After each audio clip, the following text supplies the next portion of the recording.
murdered by an unvetted illegal immigrant, and honored little Jocelyn Nungary's family, brutally raped and murdered a 12-year-old girl. Did you stand? Did you give honor to that family that lost so much? Look, Sean, thanks for having me. I don't need the thanks. Did you stand or not?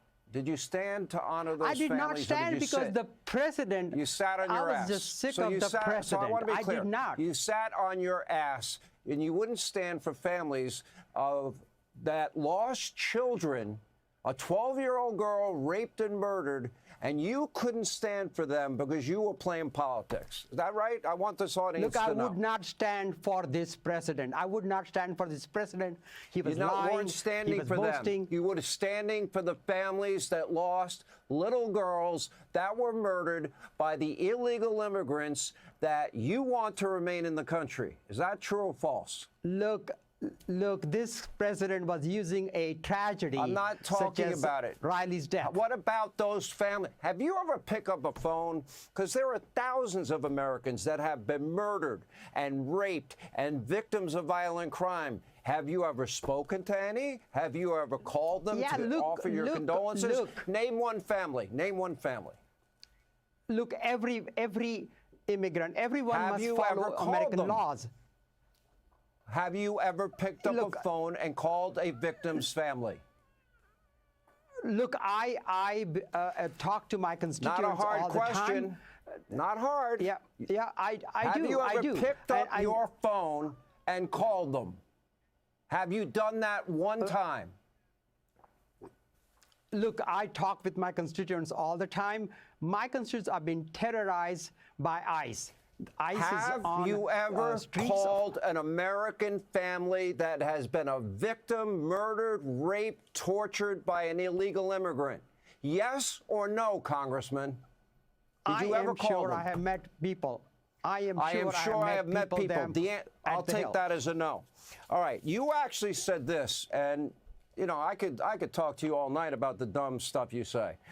You voted against a bill mandating the deportation of illegal immigrants convicted of sex crimes. Can you explain that to me? Well, look, anybody who breaks U.S. laws, an immigrant that breaks U.S. laws, should be deported. Anyone that commits That's not what you said. Should be deported. Sir, you voted against a bill that mandated the deportation of illegals convicted of sex crimes. Do you regret that vote now? No, I don't regret that vote. Look, no bill is perfect, and many times... What if it was your wife, your sister, your daughter that was raped? That's a sex crime. You want that person to stay? Look, there are multiple things in a bill. I don't agree with every one of them. Sir, you got to answer the question.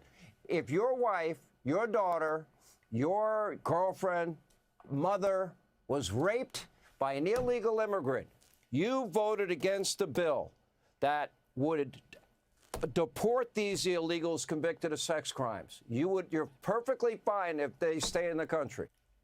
Sean, look, I serve in Congress. I don't think you ever served in Congress. That's what you voted on, though, right? Most of the bills. Look, Why most did you of these vote bills for that? are not perfect bills. Why did you vote for that? Why would you allow sex crime convicts to stay in the country that entered the country illegally? Why would you vote for that? It was not, the bill did not just include that issue. There were other things in the bill. And so I cannot pick and choose. I don't have a veto where I can strike out one portion of a bill. You would have voted against it otherwise? What was the big provision that prevented you from kicking these people out of our country? Look, I don't memorize. I vote on thousands of bills. I don't memorize. You don't know anything. But look, I do believe that such criminals must be deported. There is no doubt about it. Well, you voted against